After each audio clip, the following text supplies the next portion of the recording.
Hi, I'm Mike Meizler here at Rafter Training Stables in Thayer, Missouri.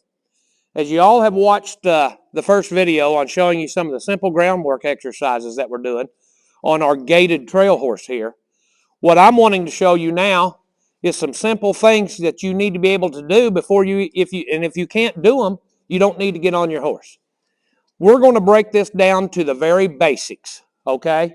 And the number one reason we do that is to keep you safe. Okay, because so many people get hurt out here trail riding. And a lot of it is lack of knowledge or lack of foundation on your horse. All right? So, now, as far as I'm concerned, as you can tell, all we have on here is a halter. I have my saddle, my pad here. And as far as I'm concerned, if you just can't loop this rope over your arm and saddle your horse, what makes you think you're going to go out here and go on in 50,000 acres on a trail ride? These are the basic, simple things that everybody needs to do to ensure their own safety. Okay, because a horse that will not stand still for you to get the saddle on, I'm telling you right now, it does not have a foundation on it. These are the simple things that a horse needs to know that will tell you you have foundation. Now, let's go ahead and saddle up old Sonny here and see where we're at. And notice, there's a lot of slack in that rope. I'm not sitting here got a hold of her, and hanging on for dear life, trying to get her to stand still. I want her to stand still because she knows to stand still. And another reason why she's standing still is because we have put a great foundation on her. I want you to be able to walk to each side, get your leather tie straps all straightened out, get everything in order. Stand over here, check your cinch. I can already tell that needs to go up a couple of holes. Hold up here.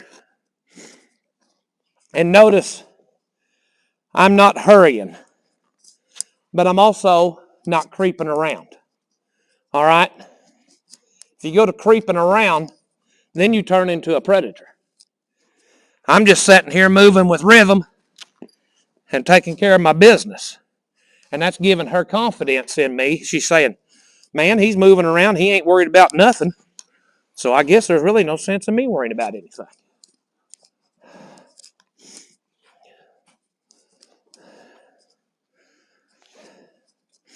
We use a back strap here too.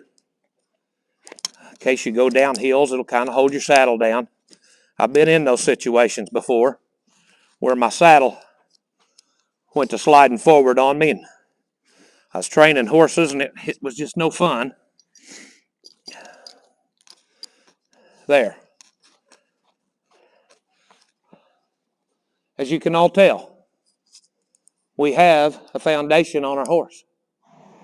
Now, a lot of times when I'm out on a trail ride in a strange place, and I do this, rather than just putting my bridle on, stepping on and riding her off, why don't we check our horses out? It's no different than going on a plane ride. Excuse me. Whenever a pilot goes through, he checks everything out. We've got a 1,000-pound animal. Why don't we check them out too? So what I'll do is a little bit of my sending exercise here. There. Just ask her to walk off.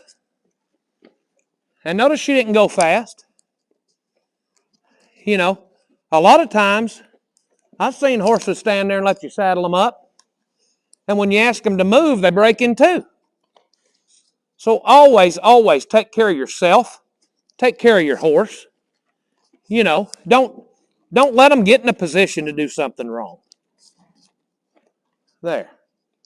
Now, we're going to get our bridle on.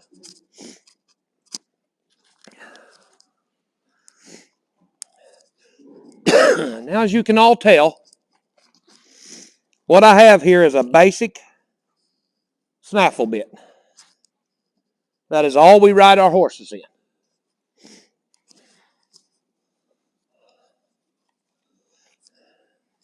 If you have the proper foundation on your horse, you can ride them with what we call here in Missouri a grass string, or a halter. You do not need a leverage bit. I see so many people riding gaited horses out on the trail with a big old shank leverage bit in their mouth. And I'm thinking, if you tried to pull its head around real fast, where is it going to go? I'll tell you, up. There's too much pressure. But with the snaffle bit, what I like about it is designed as a side pull, okay? And that's what I'm wanting to do. One rein. There is so much power in one rein, folks. You get your horses soft, supple, and light. You can ride them with 1/3 of a pound of pressure, where I've seen a lot of them riding with 5 to 10 pounds of pressure on their mouth. Okay? I always flex my horse before I get on them. Now, here's your big thing. People get on their gaited horses, and you go to a horse camp and you watch them. They will crawl up there, and about the time they're halfway up, that old horse is already taken off. There's 2 reasons for that. One, the horse does not have a good foundation on him. Number 2, the rider has done that. Because the minute their butt hits the saddle, they sink spur and take off. Okay? The best thing you can do for a lot of these gaited horses is slow down. Just slow down. Get the horse down there on your level. I mean, we're going on a trail ride to look at the beautiful scenery, the bluffs, the trees, the rivers, the streams.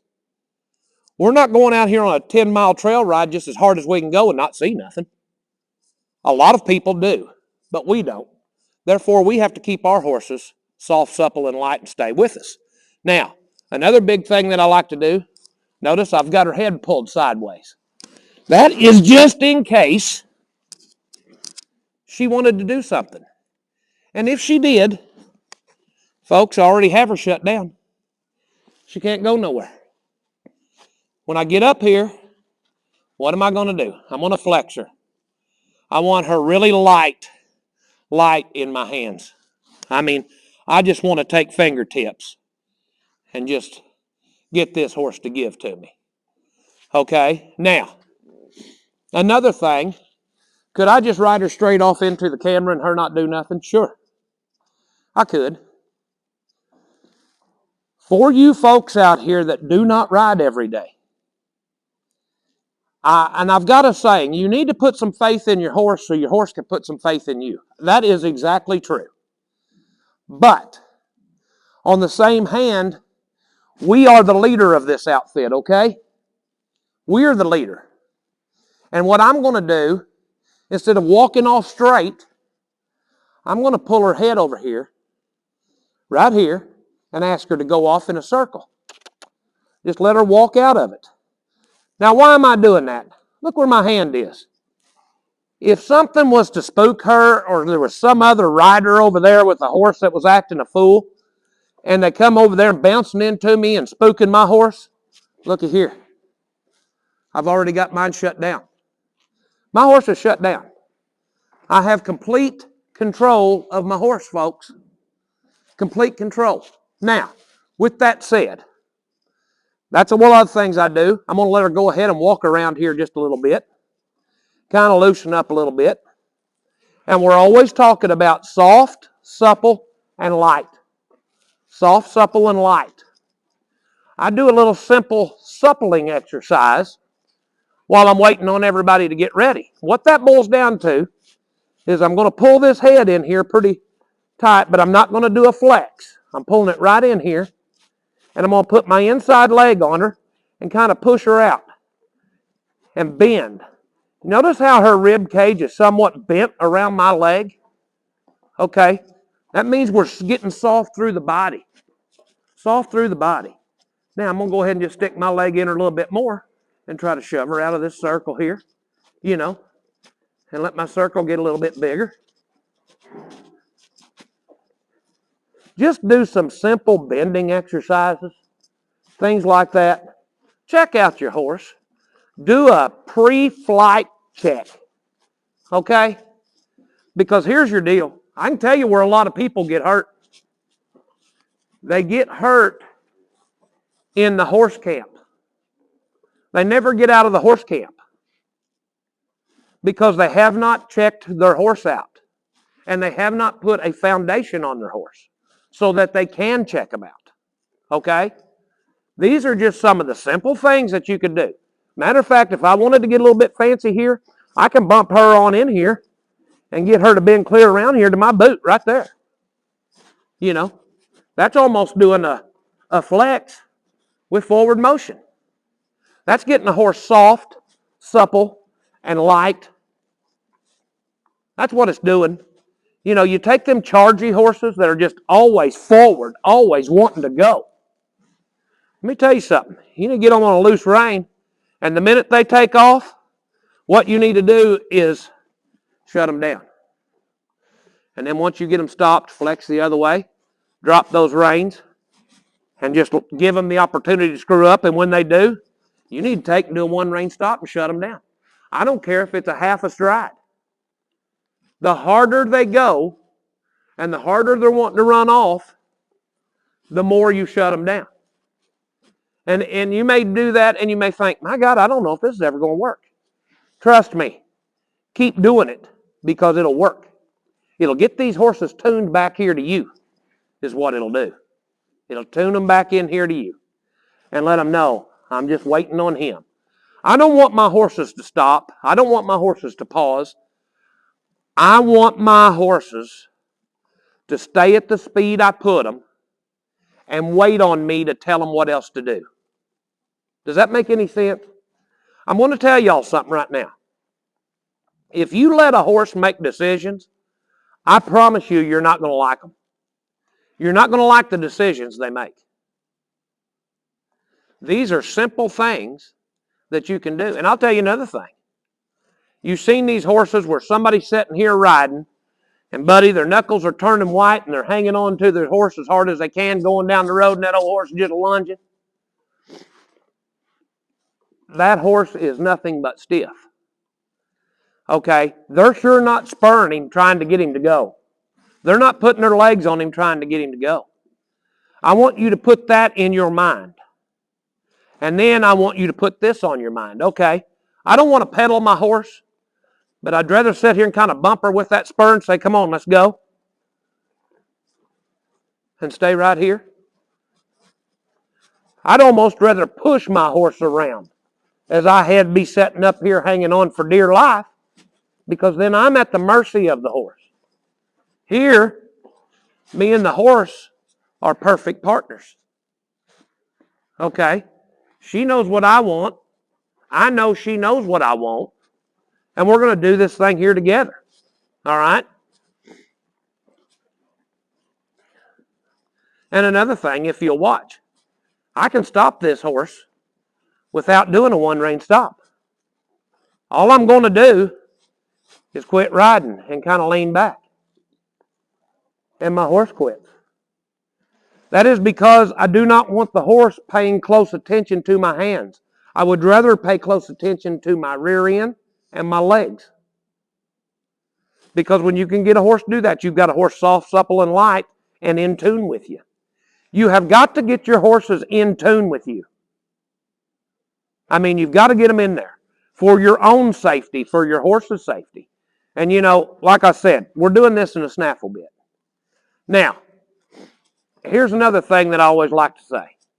You'll see a lot of them in a shank bit, that long, out here on the trail. And the horse is pushing and pushing, pushing. They've got a chain curb underneath there, and that's putting leverage underneath the chin and all this stuff.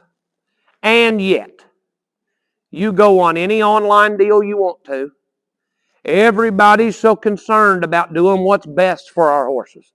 Do what's best for my horse. I want my horse to be comfortable. I want my horse to enjoy it. I want all these things. Well, guess what? We all do. But how can you expect your horse to enjoy going on a trail ride when you're sitting here all day with a chain eating up underneath his chin all day long and him pushing on that bit? I don't think that's in the best interest of your horse. And what I have found dealing with people, they're scared of that snaffle bit. They're scared that it won't stop. Bits are really, those shank bits are not for the horse, I don't think. I think for the peace of mind of the rider, because the rider has not educated themselves enough to go out here and figure out how a horse really works. And I don't care if it's a quarter horse, a foxtrotting horse, a running walking Tennessee walking horse, a Rocky Mountain, a Peruvian, whatever. What everybody needs to understand, a horse is a horse first. A horse is a horse first. And the things that we've done to this mare are basically simple 101 horsemanship. What has set us apart is we are doing it to gaited horses, because you will not hear of it. A gaited horse trainer telling you this stuff. But what we know is it's right, and it's a very good, enjoyable deal. So these are the things that you need to be looking forward to do with your own horse. If they don't, stay tuned, because we're going to get on into this a lot deeper as we go along. And thank you all very much for watching.